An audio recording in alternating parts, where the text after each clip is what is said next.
So, K-Pop Demon Hunters is the hot new animated feature from Netflix and more importantly, from Sony Pictures Animation, the studio behind the very successful Spider-Man Into the Spider-Verse movies. They did those Hotel Transylvania movies. They did Mitchell's vs. Machines. It is a singing, dancing, fighting, laughing, crying, very endearing portrait of K-pop culture, right? The bands and the dance numbers and the music videos and the big shows and the bright lights and the huge online fandoms and the culture that inspires all of it. So for the plot, let me get into it. For generations, demons have preyed on humans from the underworld, but they've always been stopped by a generational group of demon hunters who have always been 3 female singers who managed to seal the demon world away with this barrier called the Han Moon. All right, think of it like a big sheet of plastic wrap, just right on the ground between the demon world and the human world.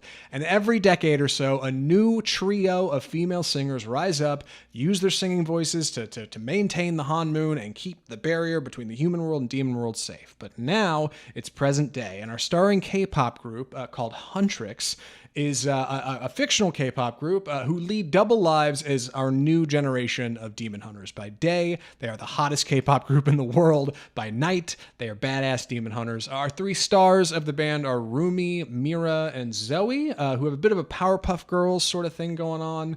Rumi is our lead singer and main character. She's got this long purple hair, she's a big vocalist, except she's got this one little kind of secret she maybe hasn't shared with the whole world yet, that she's kind of got hidden behind closed doors. Mira is our second. She's an aggressive problem child. She's got long red hair and 2 ponytails, and she's the best dancer. And Zoe has short black hair. She's cutesy. She's insecure. She's kawaii. Huntrix is just about to premiere the song of the summer and turn the Han Moon gold, which would effectively mean it's locked forever, baby. Demons are never coming back. Forever done. This whole thing, wrapping it up. And it's just as they're about to premiere this new song, right? The song of the summer, when a mysterious rival boy band called the Saja Boys, which is a 5-member K-pop boy band who are all secretly demons, they come out of nowhere and immediately start rising up the charts. So now it is a battle of the bands, a race to outperform the Saja Boys, defeat the demons, and seal the Han Moon before it all goes wrong. And K-pop Demon Hunters available to watch right now on Netflix. This movie premiered at #1 on the platform. It has been wildly successful. And I worry a lot of people just don't look at it because it just seems like another Netflix animated movie. So I was excited to talk about it. We watched it. Andy, what'd you think? So I was a little apprehensive coming into this because I just thought it would be a very kind of surface level anime, but it's actually a whole lot of fun. And they wrote real songs for this, and actually the leads actually also did choreography as well as singing. The songs are super catchy. Like they have an actual, like, you can listen on Spotify to the album. But the movie's a lot of fun. The animation's really interesting. We have good, PG-13 fight scenes. Our characters are really interesting.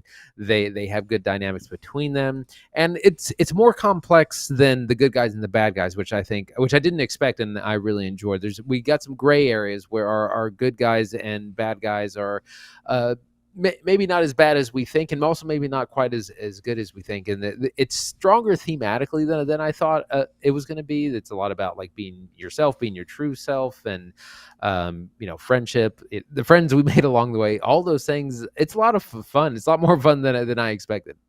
Yeah, it's a really good time, and I think it's because of its premise, right? Like on its face, it's easy to compare to something like Turning Red from Pixar, which is like a group of fans who like this one boy band a lot. And that's how you kind of engage with K-pop culture, like from the fan angle. But this goes the opposite way and goes, no, we're following the people who are already hugely famous and have everything going for them and are successful demon hunters already. It's not an origin story. We're not working our way up to it. They are already huge and everybody loves them. So when things go wrong and it becomes a battle of the bands between this exciting new group of boys who they're kind of into and kind of have lovey-dovey eyes for, but not really because they're also scumbags and they're demons, obviously, you get some good chemistry and you get some exciting stakes that are already high because it's like, well, we just got to get this one song out and then it's going to be over, right? It's going to be all good unless enough people don't listen to it because they're all listening to these Saja Boys guys. So like, surprisingly sharp premise, like especially for a kids movie. It's impressive where it comes in. Additionally, like We got to talk about the animation. The animation's incredible. Sony Pictures Animation is turning out another banger. It looks so good. Big bright colors, insane camera angles, wild lens choices, which for like a virtual feature doesn't sound like it'd be a big deal, but it is. And this big stutter effect where they reduce the number of frames, like they cut it out of the animation to give it almost like a stop motion kind of look. Just gives it a visual style and a flair that nothing else really has in the space right now. Makes it feel unique. It looks unique. It's got a unique plot, like all sharp parts of a great theatrical feature, except it's on Netflix. Yeah, the animation is one of the things I was really impressed by. And we talk about how Pixar has started to kind of all the movies start to look the same and it all blends together. And that's what I really appreciated about this was that it just has a very unique look, a unique style. Like one of the big things of K-pop or any pop group is the clothing, the wardrobe, and it's usually very elaborate and very stylish. And that's what we get here. All in their different concert features, they're wearing wildly different outfits and have very different looks. Rumi has this big, huge, like 6-foot braid. Mira has long red hair. Zoe has short black hair. So they have very unique looks and outfits, and it's a lot to animate in these big concert scenes and along with fight scenes. It's very unique, very entertaining, and it just you're watching something that doesn't look like everything else. Yeah, the Sony Pictures Animation shared a behind the scenes video of just one of the dance numbers in the movie. There's a handful, probably more than a handful. Not to mention fight choreography of just like one dance number, the beginning of it, and they had a couple of like 3 dancers out doing it. And that was the basis frame of reference for the animation in the movie.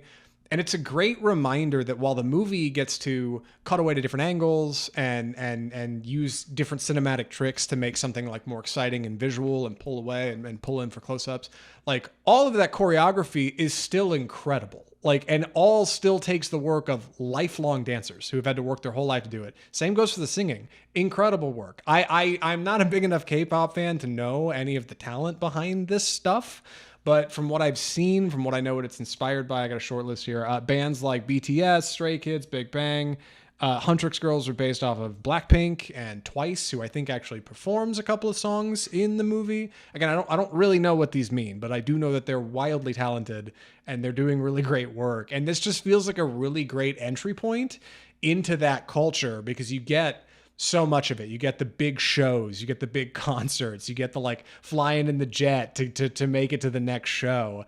But in a fictional soft way. It's accessible for kids.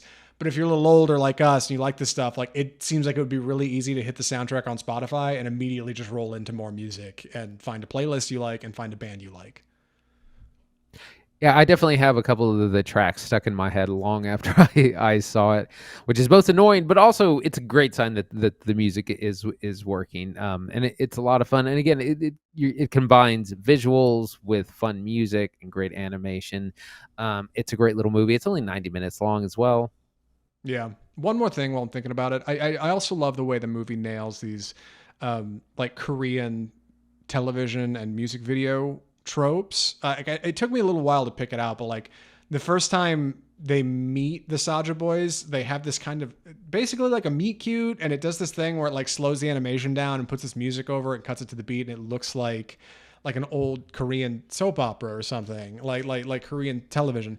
Additionally, you get these wonderful sequences that feel like they fell right out of Korean cinema. You get a fight sequence on a train. You get a sequence in a bathhouse. Like you get out to these strange places where you would not expect a film like this to go, pretty much exclusively because it's a part of the culture and it's important, right? You get a street performance at one point where they're singing about vending machines. Like, seems silly to us, but is like wildly apt for the culture and is a dedication to just how coordinated the filmmakers were in like presenting a whole image here, like a whole something. Like the demon stuff is a lot of fun. You get a lot of like old imagery. There's this like cat thing and this bird that are really funny and odd. Incredible costuming. The costumes are all rad. Again, it's a digital film, but like somebody still has to model all that stuff. Somebody still has to make all those assets. Like, just a lot of work, an awful lot of work for what would otherwise be a Netflix animated joint. It's a bummer this didn't come out in theaters. I probably wouldn't have done that well because it's niche. But looking at how well it's doing on Netflix, it seems obvious that like this Sony Pictures has a banger on their hands. This is a good movie. Yeah, it's really entertaining, and yeah, it would have looked great on the big screen. Like I said, not enough branding, I guess, to kind of put it in that space. I was also just thinking about how our rivalry, but between our two groups that starts is also really fun. Eventually, everyone starts to fawn over the Saja boys, and they start topping the charts, and they start stealing the gigs, and it's also metaphorical as well, but it's just a fun time all around. And yeah, it's a shame that they couldn't get this into theaters. Yeah, like it's great. Like, yeah, our primary conflict between these two bands is A, like they're a different genre, B, they're Demon Hunters, and C, it's boys and girls. It's like it lands on 3 points. I'm like, dude, this is great. This is great. It's a great script. Like, it's good. It's really good. So I'm running out of good things to say about it. Andy, any other thoughts or recommendations? I'm ready. Andy, would you recommend K-pop Demon Hunters? Yeah, I would, even if you're not a fan of K-pop, because I'm not a big K-pop fan myself. But it's really fun. It's funny. It's entertaining. It's got great music that will get stuck in your head. It's also safely violent, so it's good for younger audiences. There's nothing bloody or gory or anything like that. There's some good themes and messages, and it's a quick 90 minutes. So I would definitely recommend it if you have Netflix. Yeah, same. Solid date night movie. You need something Netflix and chill, have somebody over, hang out maybe, throw it on. You got kids who haven't seen it and they're like, I just want to watch something on TV. It's colorful, it will keep their attention. They do goofy anime faces.